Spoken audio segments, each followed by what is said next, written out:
Well, hello, everyone, and welcome to the Instructional Policy and Student Achievement Committee. How is everyone? Good, good. Just fine, thank you. We actually have it's kind of a mixture of agenda items tonight, a combination of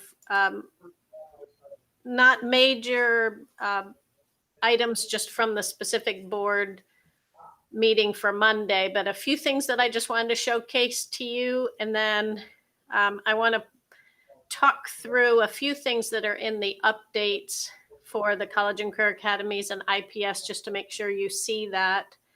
Probably right off the bat, the best news that is going to be kind of take front and center Monday night.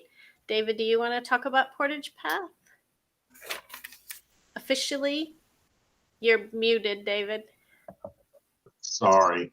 Yeah, Portage Path got a notification that they are going to be our next IB primary years program school. So. Woo! Yay! Which is very, very exciting. I had the joy of being able to hop into their staff meeting Monday morning at 8:30 when the principal announced the great news, and the staff just went crazy. They were so excited. So that was very fun. So they will be with us on Monday because IB only gives us 10 days to return the signed letter once you're authorized. So we'll need to do that Monday. But just if you remember, the last school was King, that we had the whole staff there. We were in, that was the brick and mortar days. So we're gonna, I don't know how many teacher representatives will be in there, but I know they were inviting some to join us just so that we can recognize them and give them a few teachers will talk about, what this means to them and their experience. So that'll be wonderful. So we'll have some folks join us. And if you too, especially since that sort of comes out of this committee and you have birthed this whole IB process from this committee, if you want to, say something during that time, it'd be wonderful. Great. This question is going to get asked, so can I go ahead and ask it now? Have any other schools from across the district come forward that are interested in starting this process? And can we encourage that at the meeting so that? Yes. What we actually talked about at senior staff this morning, and we'll probably talk about on Monday too, is that the teachers from the IB current schools would like to do just some, open forums that teachers could come and join and hear from their colleagues from the IB schools. And then the superintendent has said before, but we'll have him say this again on Monday, for schools to reach out, because this whole IB journey has been organic from the beginning. This hasn't been a top-down kind of initiative that we'll put it out there and see who would like to step up to be next. But I know exciting to have teachers, and I are very open to that. What's that? I love the idea of the teachers encouraging other teachers. I think that that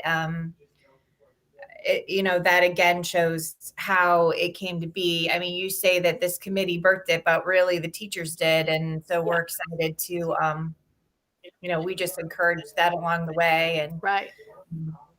Probably a better word for us is shepherded. Or we received it gleefully. Right.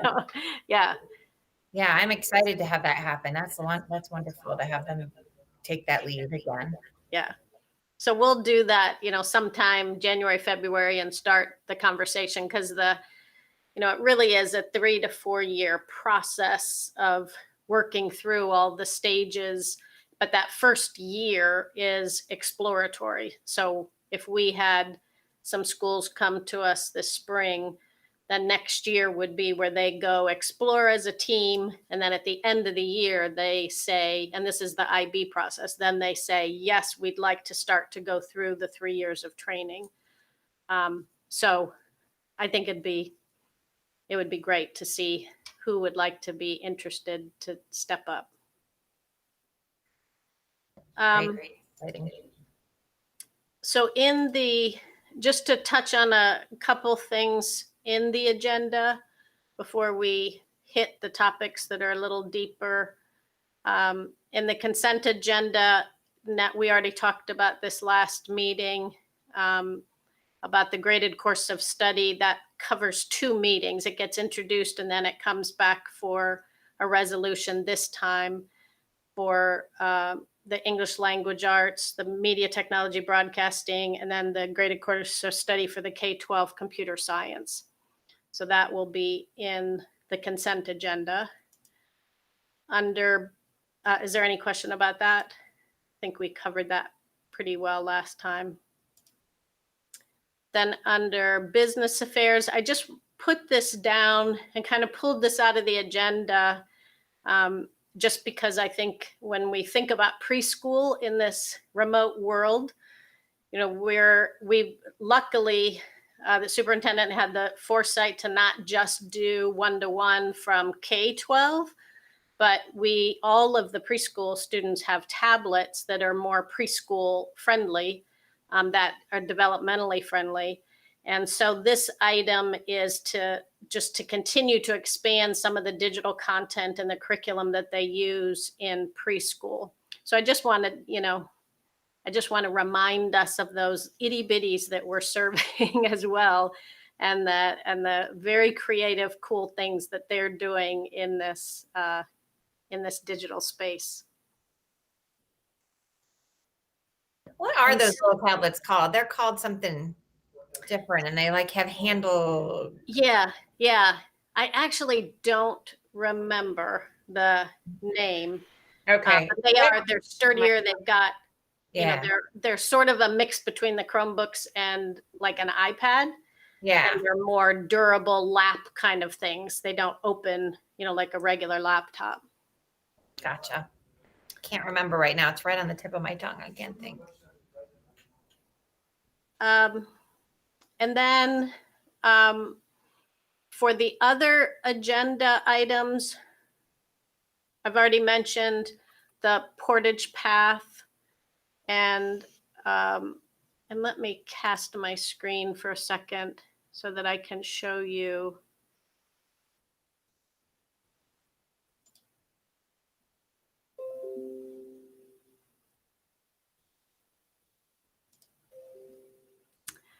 So we've already talked about the portage path. I'm going to kind of go backwards through this. The district training compliance.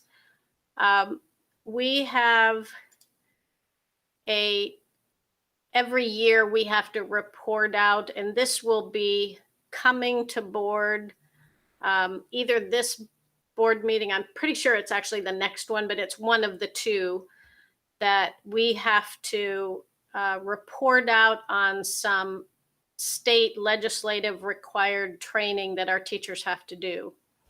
And so this link, if you want to actually look at what legal requirements that we have, because it's multiple acts that require certain training, we have to report out whether we met and were in compliance with all of these legislative requirements.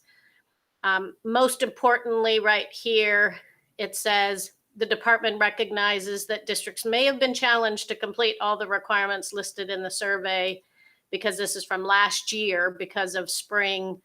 We had the disruption of finishing some of the trainings. And anytime you're non-compliant, the school board then has to submit a plan that to the state, and we have to make sure the board passes it, that says, here's where we're non-compliant and here's what we're going to do about it. So I'm sure there will be, most districts will be caught up in this just because of COVID last spring. But I wanted to share with you, just so you had the background and understanding. Some of this is within curriculum and instruction. Some of this is with student services, some of it's with Deborah folk. It's kind of a mixture of health and harassment. Some of it's HR, but so it's a combination. There's 6 areas. One is seclusion and physical restraint training. So, any kind of, that's primarily for students with disabilities, but we also include other students as well. And we were in compliance with that and met all the requirements. Each one of these has, different types of staff who have to be trained and others who are optional. We were not in compliance with the harassment, intimidation, and bullying training. And it says here, while a large number of staff were trained in this area last spring, we didn't get to that 100%, not all of the identified staff. So we had gotten about, almost 80% through, but we just didn't finish it because of the disruption. And then the AED CPR training, same thing. Students actually completed the training, but not all of the identified staff. That one requires that students also get trained, and we did meet the requirements for students. And then the last 3, nutritional standards, hearing, vision, and speech screenings, and open enrollment policies, those 3, we were in compliance with those. So what I've attached here for you, there's a board letter that was also sent, that will be sent. I'm not positive if it went out yet, but this is the basic plan that we'll be following to make sure that everybody gets in compliance this year. We have nearly all of the training is online, digital, that teachers can do kind of on their own time, or they do as part of a instructional improvement day or something like that, depending on what it is. And so that'll be, and we have a process for the executive directors and supervisors to monitor to make sure, even with COVID and remote learning this year, we want to make sure we actually finish it all so that we get back in compliance. We've pretty much always been in compliance over these past few years. It always takes a year or 2 when the bills first pass to get the systems in place, but we feel like this will get us back on track this year. Any questions about that? That middle one's not opening yet for us, just FYI, that the draft one, I can't get it to open on my end. I think I'm It actually signed in. looks like it's downloading. Oh, is that the one? Word document. So I can try to make sure we fix that for the other. Yeah, it loaded. I got it. Did it? Yeah. Okay. Can you see it now that I dragged it over here? Yeah. I went to open it earlier and it just kind of sat there, but maybe I wasn't patient enough. That could be very well. Okay. In terms of remote plus, just for an update, and I think for us to pause for a minute and have a discussion here, our philosophy has been that we would continue the planning, which I mentioned to you last time we talked, that we would, even though we've had to suspend bringing kids in because of the COVID surge that's happening, we still wanted to make sure all the planning was done before winter break, and so that we're ready. So whenever the superintendent kind of feels like it is safe for us to start, that we can go ahead and that we're not having to wait another week or 2 weeks at that point. So everyone is still moving forward with submitting plans with the details in terms of each unique building, where they are in terms of identifying students and identifying staff. Currently, we do have, there are some buildings that look like they're fine with staff. Other buildings may not have enough staff to cover the plan for Remote Plus as we've designed and as was approved by the district or by the board. And this week, Kathy McVeigh and I are starting to plug in the substitute teachers who we have on board to help with some of the site-based. I'm anticipating that we're, right now, because when we were starting to ask for teachers to sign up, things were starting to surge, and it's gonna be a struggle for us to cover everywhere in sort of this equity lens across the district. I don't know how big of a gap yet, but just looking kind of at the big picture where we are, and then looking at the students identified and looking at the faculty volunteers, I will be able to give you in another week, I'll be able to say, here's where we are and here's the gaps, so that we can talk again. Now, what's difficult is this is not the time to be recruiting more teachers to sign up, because things have just gotten worse since we asked for everyone to sign up. So we'll have to just kind of get an inventory of where we are now before break, and then monitor how things are after break to see if then we can recruit some additional teachers to come in to cover that academic support at the end of the day, and social emotional support. So that's kind of where we are. So some concern, but we'll know the real gaps in another week and a half, so that we will know before winter break kind of where we are. And then obviously we superintendent is, so in tune to what's happening at the state with the governor's office and with our Summit County public health officials. He's on the phone every day or in a Google Meet with somebody every day monitoring. And I think he'll have the best lens in terms of what we need to do when we come back after winter break. Quick question. Yes. This is more to Dr. James, I suppose. So Summit County Public Health has come out and said to suspend athletics in schools and colleges. Do you think he'll get to a point where he asks schools to close? I know he's hesitant to mandate that because of the pushback from his Republican colleagues, but do you think he'll get to a point where maybe he doesn't mandate it, but just gently suggests? Well, I think just looking at the calendar, so next week is most of our schools, it'll be the last week, and then we have Christmas break or winter break. So I think in January, if we can't put a dent in the surge that just, from what's happened like right around Thanksgiving, and things get really bad, he may not have a choice, because what they're trying to do is limit the number of infections that are requiring hospitalizations. We got a letter from Summit County Public Health today that was from Akron Children's Hospital, and they were talking about, they're seeing an increase in the number of children who are being hospitalized now. And though many children don't have severe cases, they do get the infection and can pass it on to adults. So if it continues to surge and then people aren't being careful, come January, it could be really bad if people don't modify their behavior and their practices while we're off for winter break. And that's been my fear all along with this thing, is that if people don't do the right thing, we're going to see these surges, and, it'll get to a point that they didn't want to see, where they're going to have to open up, like these field hospitals, or have people housed in other locations, because the hospitals can't take the number of people who are sick.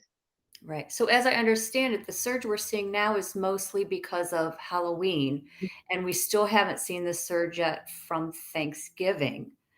I think that's... Some of the information I have is that because usually it's about, maybe as soon as 8 days after you've been in contact with someone, up to maybe 14. And the information I had is that this was basically this week and going into next week are the numbers from Thanksgiving. From Thanksgiving. Okay, right. Thank you. Mm-hmm.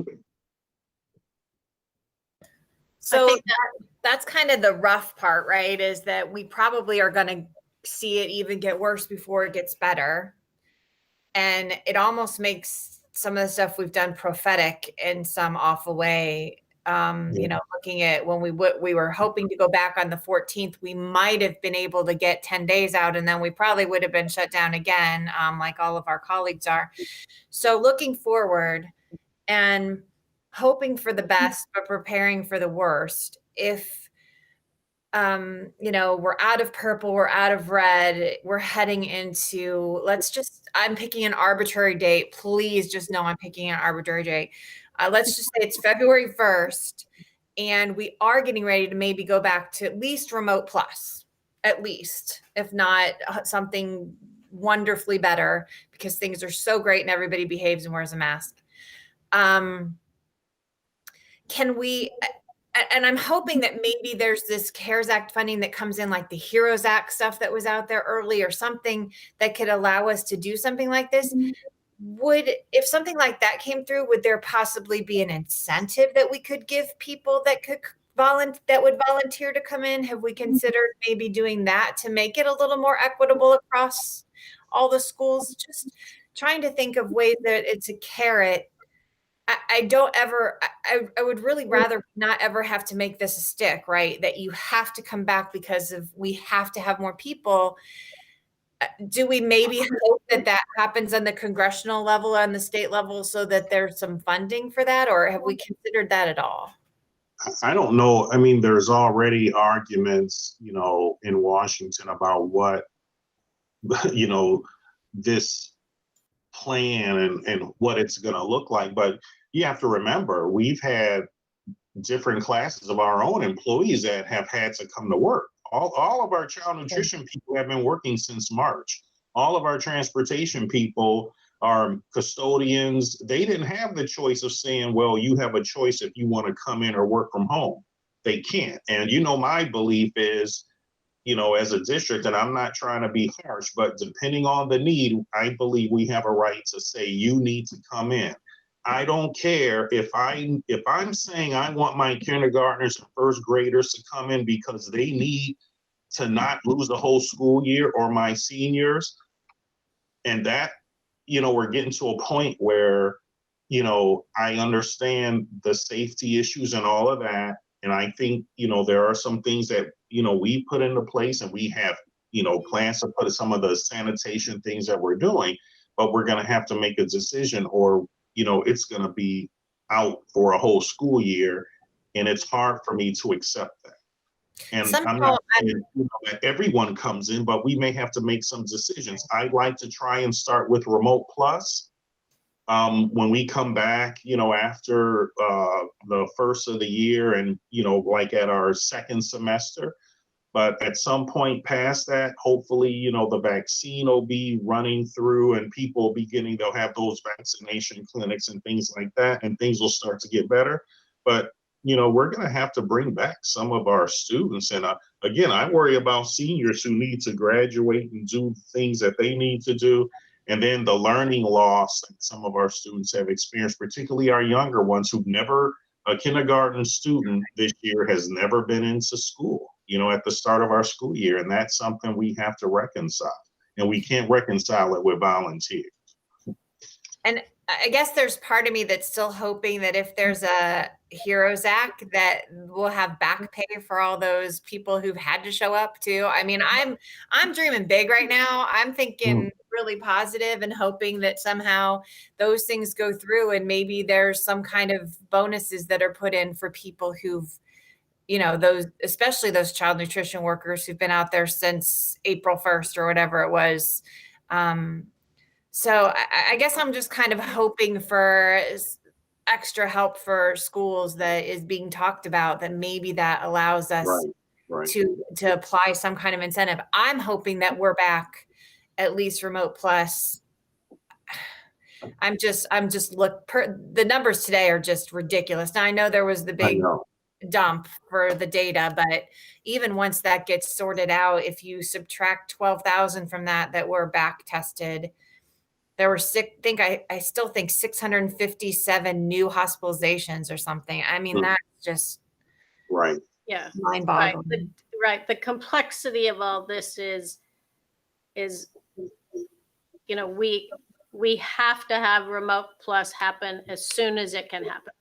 You know, as soon as that's obviously at the next board meeting, we'll be seeking, you know, a resolution for the third marking period, because that starts January 19th. So 19th. Okay. that since your last resolution went through this you know, next 9 weeks, now it would be appropriate now to say, okay, here's what the plan, at least to open that third marking period, right? And then we can watch. That doesn't necessarily mean January 19th will have remote plus, because the superintendent has to monitor to see whether we can actually start it. But at least we have the model down of what we're starting if we can on January 19th. And then, but then, you know, watching the surge, we have to watch the surge, and we have to watch our failure rates, because we've got our seniors who I'm starting to, you know, just completely be significantly concerned about, because those are life altering.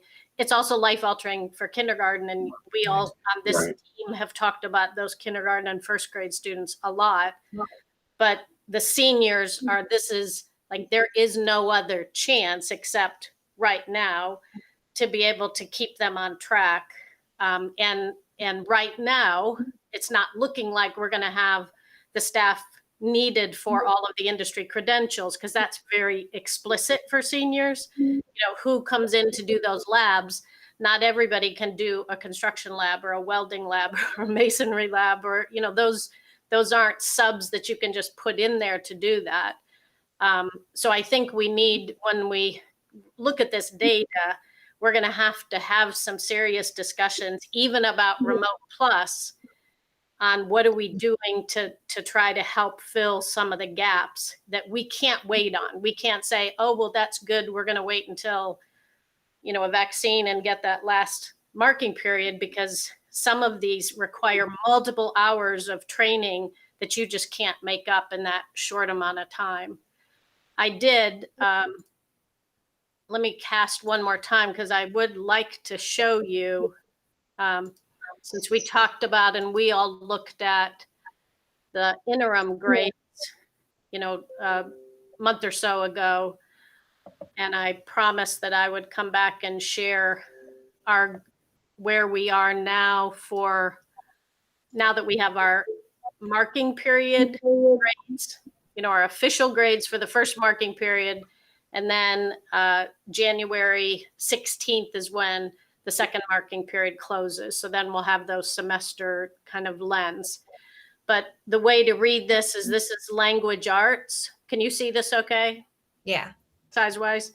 And this is marking period 1 at the end of marking period. So last fall, this is where we were after the first marking period. So we had 26% A's, we had 10% F's, and then kind of everything in between.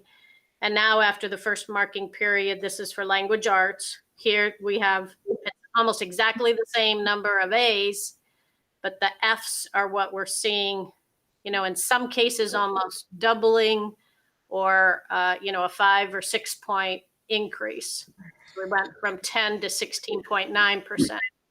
In math, it went from 12.2% to 20%. And this is K-12. This is for everybody. We can't really do an apples to apples comparison for science and social studies, because for at least when we're looking at a K-12 lens, because elementary, we didn't do traditional grades for science and social studies in elementary. We're focusing exclusively on language arts and math, and just integrating science and social studies topics into language arts and math. So that's why there's this other category as those elementary grades that didn't receive a grade. And then this last category, which is what I'm concerned about, and I'll show you 12th grade in a minute. This is career tech. In Tableau, it's called CARE, but it's career tech. And you can see, you know, this is where we're seeing the largest number of changes in grades and increases in F's in those career tech courses, because so much of that is hands-on And now the kids are trying to do that same learning remotely, and they're struggling with that. So let me click here. I'll show you just, and I think I've shown you the same exact report, but just because I think this is so powerful, we should keep looking at it. This chart on the left-hand side shows the relationship between attendance and grades. And this is true in brick and mortar, and it's almost identical in this remote environment, where the way you read this is all the kids who have an A right here. Okay, so in 2021, the students with an A, their average attendance was 97.39%. Okay, students who received B, their attendance was 90 for their average attendance. So you take all the kids who earned a B, and their average attendance was 95%. And you can see how beautifully that relationship is, that if you have strong attendance, your grades are going to show up very high. If you don't, if you look at the attendance for students receiving Fs, you know, it's not super low as other large urbans are seeing with attendance problems, but it's the lowest. That if, you know, that's a significant relationship then, and you can see it's a little bit lower for the students this year compared to last year. Let me just show you the seniors now. I'm just going to pick 12th grade so that we can take a look at the seniors. So language arts that increased from 13% to 18.6%. And so this is where we start to think, this is credits, this is life altering. You cannot graduate if you don't meet these credits. 11% to 21% failures in math. And then social studies, it's a smaller increase. Science is a smaller increase, but then look at career tech, 10% to 20%. These classes over here are their pathway classes. This is how they're graduating because they're earning those. A lot of our kids are earning the pathway through their career tech, industry credentials and career tech courses. So this is what keeps me up. You know, this is the concern that we have to figure out when we're coming back. And as soon as we can safely bring kids in, this has got to be the first priority. And we have to be able to provide support in these courses and in their industry credentials so that the students stay on track for graduation. And there's the biggest issue is there's only so much you can do remote with these graduation requirements the way they're designed. And right now we don't have relief from the state like we did last spring. We're not seeing, you know, huge movement. There's some, but it's not going to be, at least even if it passes, it's not looking like the flexibility that we had in the spring. And some of the flexibility is that you get to count, instead of a state test, you get to count a course grade to get credit. And that's not going to help here when we're seeing increases in Fs. That's the two bills have language in there that you can trade a course grade for a state test. But when we're seeing you know, this increase, that's not going to help. So I hate to, you know, give you a heavy topic right now, but you can, I hope, feel and hear my passion on this. And I think the superintendent too. I appreciate him teeing off. He didn't know I was even gonna, he didn't even know that I had this up and ready to show today. So that means, you know, just lots of good discussion, you know, for us once I run all the numbers, and then, you know, this group for us to talk again and be able to share and look after break then on what we do with the Remote Plus, but how do we specifically target these seniors? And I think we're going to have to talk about options or figure ways to fill those gaps, because currently it doesn't look like we have a number of staff volunteers to fill all the needs that we would need. Okay. Can I ask a question about grading? Because I was on the road today delivering some things for work, and I was listening to a radio broadcast on NPR about grades and about students falling behind during remote learning. And one of the points that was made was that we're trying to ask students and teachers to act like things are the same when nothing's the same.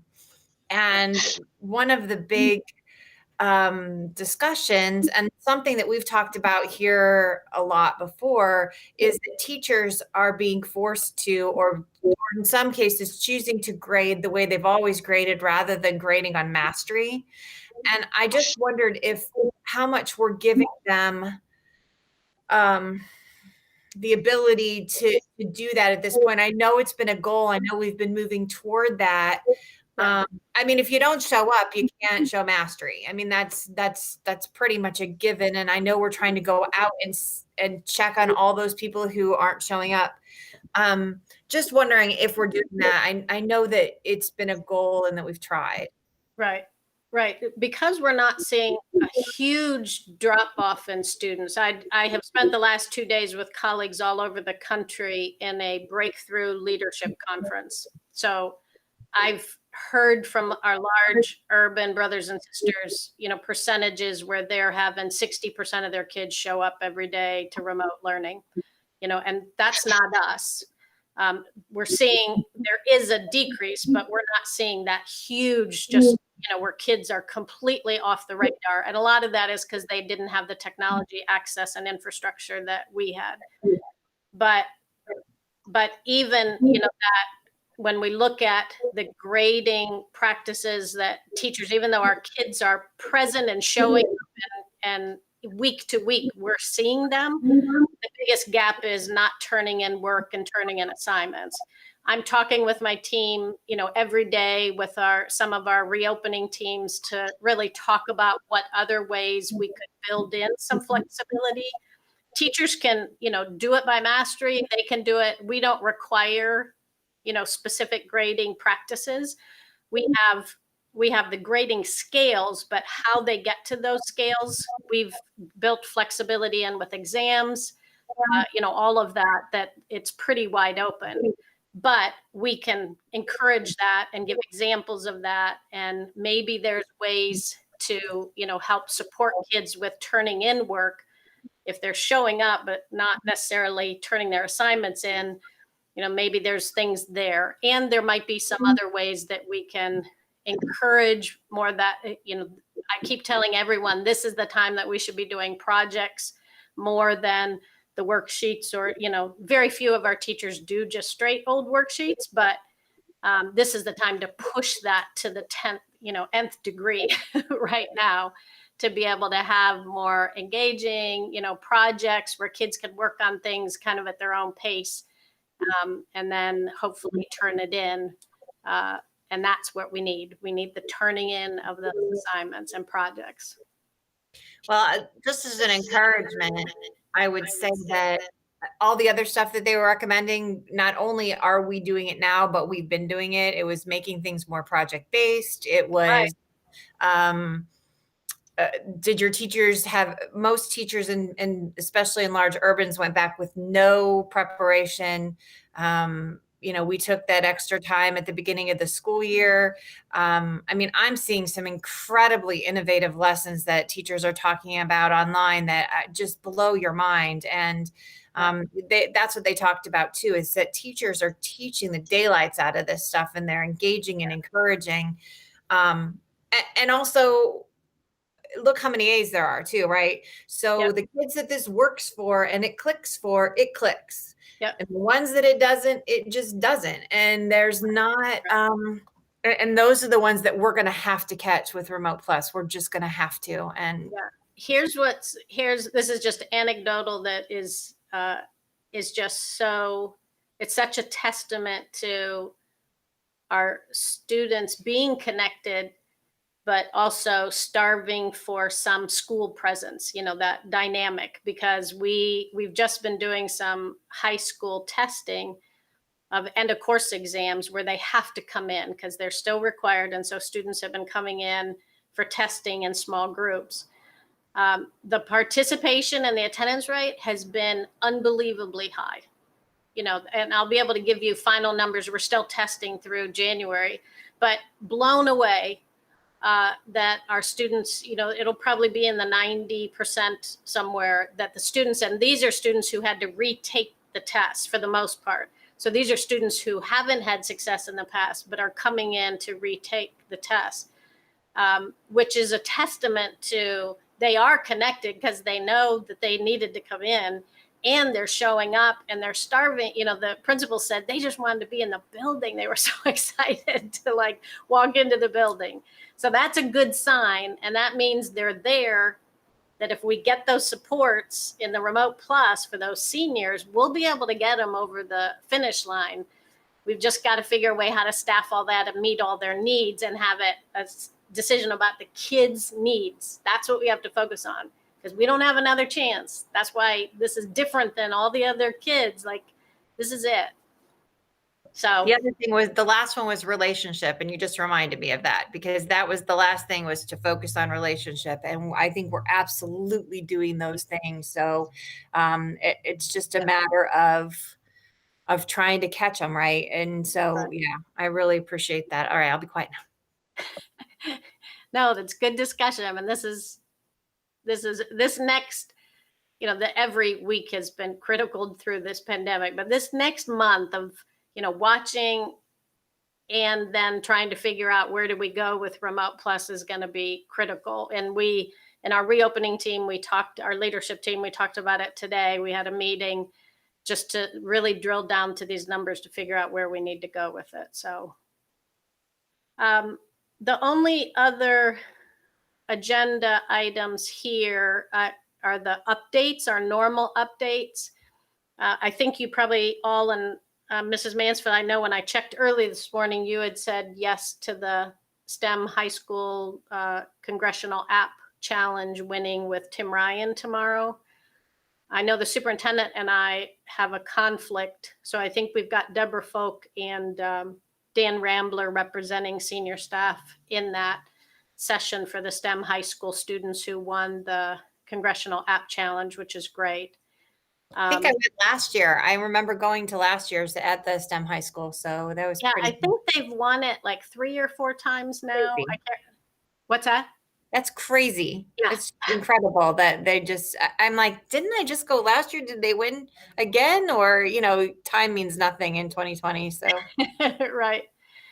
So you can take a look at the College and Career Academy. There's some additional virtual career exploration with live business people in our community who are doing these videos for the kids to explore different jobs, which I just love. They're raw, they're great, they're authentic, that people are sharing their jobs with students so that as part of the whole career exploration.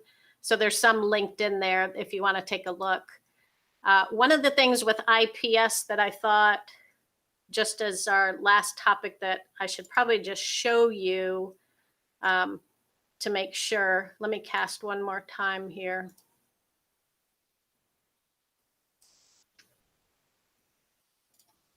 Just there's a few wording, kind of branding changes at the LeBron James Family Foundation.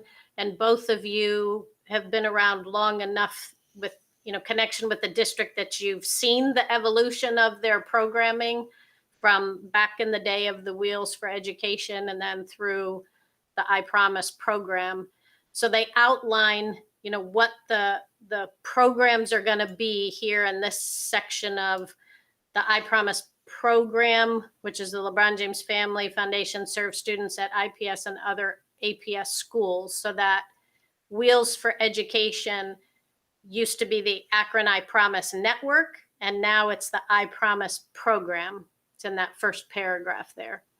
Okay, so that now it's this inclusive I Promise program. Our students that are in the IPS school and, all the students that they continue to serve in our middle school, high school that came through since 3rd grade in their programming.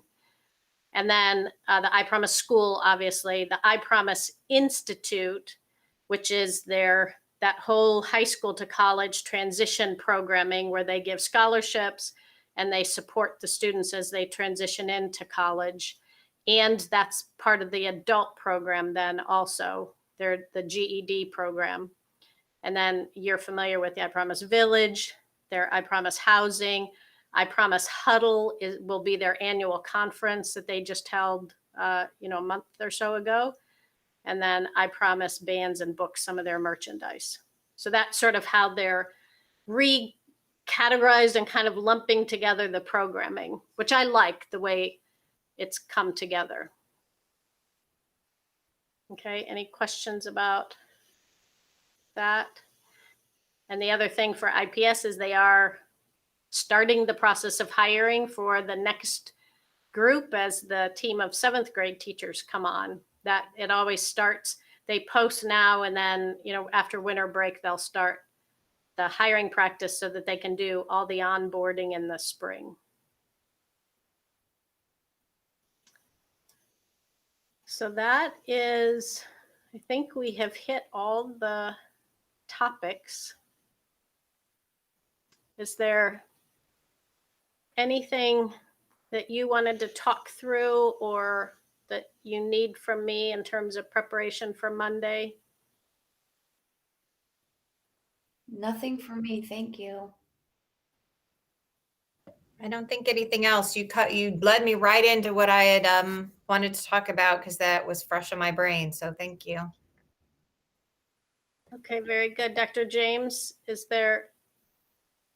No, I think that's it. Just everyone, be safe. I'll reiterate that before break with a letter to all of our staff and families, most likely, or some communication that Mark will come up with. This is probably the most important time of, I think, this whole pandemic that people really need to pay attention to what they're doing. Definitely. And any lobbying you all can do to make sure that teachers are those essential workers in that phase 2 vaccination. That's the other part, that anybody letter writing, contacting the governor, making sure that, and I think we are, but just making sure that teachers get, in that right after the healthcare workers. It would be great if we could get our faculty in there, and that would help tremendously. Absolutely. Yeah. All right. Well, thank you very much, and we'll see you on Monday. All right, everyone. Take care. Thank you. All right. Good evening. All right. Thanks. Bye-bye. Bye-bye. Thanks, Brian.